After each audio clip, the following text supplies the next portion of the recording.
Sure. Thank you, Madam Chair.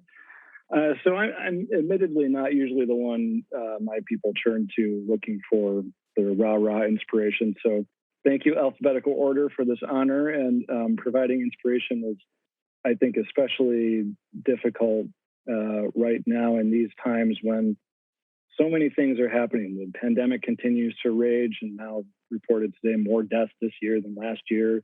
When too many people are sleeping outside or doubled up with grandma, too many people can't pay for their basic needs. And our antiquated justice system just keeps getting things wrong. And climate change is code red for humanity, but unfortunately, humanity doesn't seem up to the challenge and is itself being destabilized and challenged by so many threats: misinformation, for-profit bad actors, charlatan politicians, and who knows if we can properly respond to any minor crises, much less the existential ones. And if we truly want to make progress on expanding human rights like access to housing and civil rights like voting, I think we really need to button up and start getting to work. And that uncertainty is something that really gets to me. I feel that. I feel that in my heart. I feel that in my thoughts.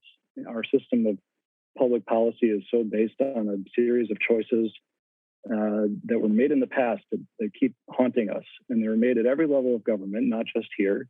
And far too often, those choices were made to support the twin pillars of white supremacy and classism. But we don't have to keep making those decisions, those choices. We can do something different. All of us, we have to work together to quit those old habits that don't make us more safe, don't make us more healthy, don't make us more prosperous.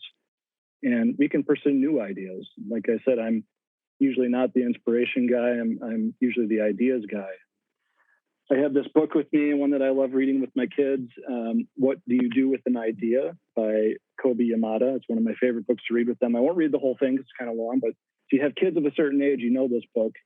The main character gets an idea, but then he gets uncomfortable with it and walks away and sort of forgets about it. But despite trying to really push it away, he just can't shake it off. He has to go back to it.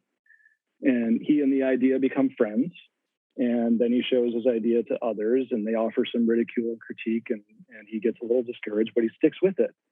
And he gives the idea food, he plays with it, and the idea keeps growing and growing. And one day, it spreads its wings and takes flight and bursts into the sky.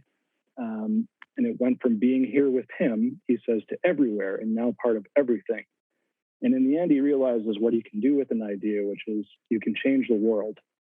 And so, yes, while these are challenging times, and I'll quote the Ghostbusters, "'Tis the season for Ghostbusters," I think that the rivers and seas are boiling and dogs and cats living together and there's mass hysteria.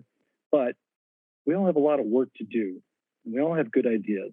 Let's get those ideas out in the open and start working on them together, all right? So let's go.